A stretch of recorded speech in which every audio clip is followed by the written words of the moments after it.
In this tutorial, we're going to focus on color, primarily color in portraits, and in particular, color when it comes to correcting potential problems with skin tones. Essentially, the adjustment we'll be working with will be errors in white balance. So I'm going to start right away with this image and just kind of go for the worst case scenario here. So in this situation, as a photographer, I was working indoors under sort of a mix of natural lighting and overhead lighting, and I must have just had my white balance set incorrectly. Now, white balance is a setting that's built into your camera, and as long as you're shooting in RAW, you should be able to go back and sort of manipulate the the different possible white balance settings here. Essentially, your white balance will be your camera attempting to correct for the color temperature of the lighting. So say you have nice cool blue lighting coming from outside and maybe a warm fluorescent overhead lighting, or maybe a really, really warm incandescent lighting. The camera isn't always going to get it right.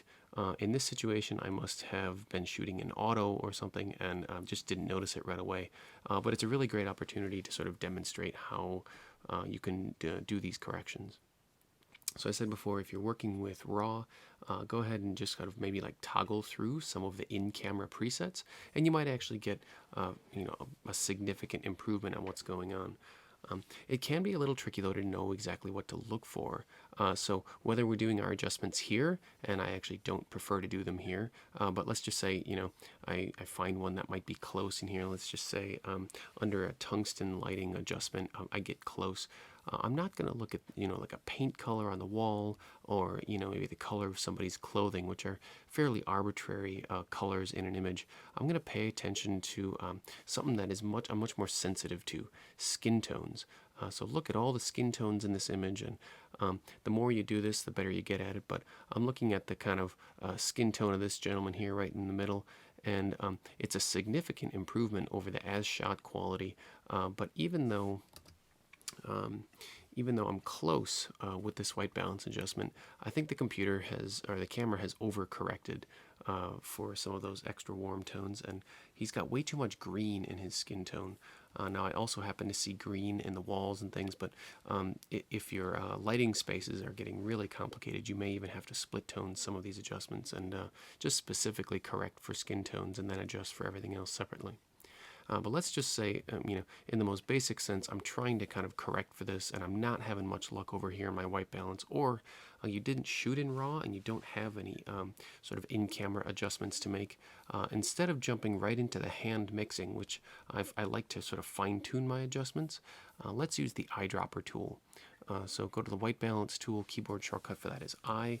And what we're looking for is we're going to sample a pixel in the image that is sort of a mid-tone gray. Now I'm just going to start clicking around the image here to kind of give you a sense of how this tool operates. As soon as I find a sort of a color space in the image that is a correct white balance, you'll notice that the skin tones and all the other colors start to balance out. Now, I'm just kind of randomly clicking around the image here to show you how it sort of completely resets or realigns, reimagines the color space of the image. What I'm looking for, though, is something that should be sort of white or mid-tone gray in the image. And I'm hoping to sort of get close, kind of get in the ballpark of where my colors should be. Now, this isn't too bad. I'm off to a fairly decent start, but he's too warm. So I'm going to come over to my tint and temperature sliders at this point and do some fine tuning. I think his skin has got a little bit too much red in it, so I'll back that off just a little bit. And I still think that he's got a little too much yellow, or he's a little too warm, so I'm going to bring it down just a touch. Now, this is where the sort of fine-tuning nature of a seasoned Photoshopper or a seasoned image retoucher, I can sort of separate my attention. I can be focusing on the skin tones without being distracted by the background, which is sort of slowly getting greener and greener. In this image, because it was so badly balanced and so badly lit, I'll probably end up having to split tone the adjustments. By split tone, I mean layer mask and adjustment, where I sort of color correct for the foreground guy here and then color correct for the background, which is now sort of slipping into kind of a greenish hue, and I would avoid that. But instead of getting too deep into this edit, I'm just going to click out of this one and go back to another example where I shot in the studio, and probably had my camera settings just about right. Now, when shooting in the studio, this is really, really handy because the lighting conditions are very, very predictable. Similar to maybe shooting with a single light source, like near an open window or something. The sun coming in stays fairly constant, fairly consistent with your color temperatures. The studio is even more so because the lighting and the strobes fire at a consistent color temperature every single time. So once you get it set once, basically every click goes. So what would I need to do in here though to do those corrections? Well, I think still just going up to that eyedropper tool, keyboard shortcut I, and sampling the image a little bit just to sort of see how far I might be out, and maybe the whites in his eyes here are probably the best adjustment. And I'm noticing that I've got a couple things going on. I think his skin tone might just be a touch too warm, and so I could either adjust that in the temperature slider or the tint slider. And this is a bit tricky here to think about, but I guess I have to ask, does he have too much blue? And the dead giveaway would be maybe that he's sort of feeling a bit purpley, or does he have too much green in him? And the best way to do that would just be to sort of work the sliders and sort of figure that out. And earlier I mentioned that skin tone is a really good example, or sort of a good marker. And here's an example of how I want you to think about this. We're very sensitive to sort of reading people's skin tones, when we interact with them. If they're, sort of blue, or we're concerned they might be too cold. If they're sort of shifting into a green spectrum white, we think they might be ill. If they're too red, too warm, they might be feverish. We kind of realize these things about people before they even talk to us, before they even speak to us. So try to think about that sort of sensitivity here in your image editing. If somebody's lips start to turn blue, right, that's not a good sign. So let's kind of use our abilities as photographers and as photo retouchers to show people in their best light. And so I'm going to shift that color temperature into the warmer spectrum, bring a little bit of color back to them, and then work with my tint slider here and probably try to pull a little bit of red out and actually add just a touch of green to his skin tone here. Now, some of the other edits, get a bit more complicated too, because we also have to think about exposure, right? Earlier when we were working in black and white, we could work almost exclusively with exposure and never really have to worry too much about, fussing over white balance and correcting it. But just because we switch to color photography doesn't mean that we don't also have to focus on exposure and try to layer our exposures if necessary. So I'm going to kind of jump back out of this image and actually edit an image from beginning to start now, this sort of library shot, because it's probably closest to our current portrait assignment, where you were working in your homes. You're using sort of spaces in your home that were, kind of good DIY studio portrait sessions. Here's an example of a photograph I made in the school library. It's in a place where it's flooded with natural light. There's almost no overhead lighting pollution at all. So it should be kind of similar to the sort of lighting that you would have had access to in your own place. In this image, I've got really good exposure, probably a little bit too overexposed, but now I'm going to focus on some color correction. I have my first guesses about where he's sort of shifting. Is he shifting to blue? Is he shifting to red? Is he shifting to green? But before I mention it out loud, I'll just kind of grab my eyedropper tool and do some sampling here to see if I can't be sort of proved right or wrong in my assumption. And as I'm clicking around the picture, I'm doing my best to find a good mid-tone gray that'll balance him out. Now, when the image came in as shot, I thought he was kind of just a little bit too purpley, and so maybe it was some light coming up off his shirt, or maybe it was just that the camera wasn't set quite right. So I'm going to pull just a little bit of blue out of his skin tone, just to kind of warm him up a little bit, and I also want to pull maybe just a little bit of red out of that skin tone, essentially giving him a bit more green. That's not bad. Now, when I work with this image in Photoshop now, what I'll do is work on creating a bit of separation with the background, maybe dim down some of those books, and then just do a little bit of skin work on them, just kind of like downplay some of the blemishes. So this would be kind of a similar digital workflow for how I would have you work through your own portraits. The very first thing I'll do is do a Command J, duplicate my background layers, and once I'm in a copied background layer, I can kind of work over or scrub over the image in case there's anything that needs to be patched out or brushed out. Like in this situation, maybe a blemish or two that should be toned down. To do that kind of work, I generally would use the patch tool. Keyboard for that is J, but there are a lot of other tools that have a J keyboard shortcut, so make sure when you click and hold on that tool that you find the patch tool in there, and the patch tool will completely sort of obliterate those blemishes by drawing a circle around it and then pulling it somewhere else. If that's a little bit too airbrushy for you, and to be honest, I don't do too much patchwork on photographs, my second favorite tool to do that kind of work with would be the clone stamp. The biggest reason being I can turn the opacity of that clone stamp down a little bit. Hold Alt to sort of sample the image, and then as I hover over some of those blemishes, instead of completely blowing them out and sort of getting that airbrushed Barbie look, I'm just kind of like down, sort of playing them down just a little bit, or maybe making them not quite as obvious, just sort of like fading them down. Oftentimes cameras have, especially if you have a very, very sharp camera lens on, can have the quality of actually over-exaggerating certain features on people's faces, certain blemishes, things like that. Depending on the sort of edits you're using in Photoshop, that can easily be the case, where the camera is actually adding sort of emphasis in areas that, if you were engaging the person in real life, you really wouldn't have focused on. But because the camera sort of makes that permanent still, you can really sort of fuss over and even obsess over certain things on somebody's complexion. So not a bad idea to just sort of soften certain things and present them in their best light.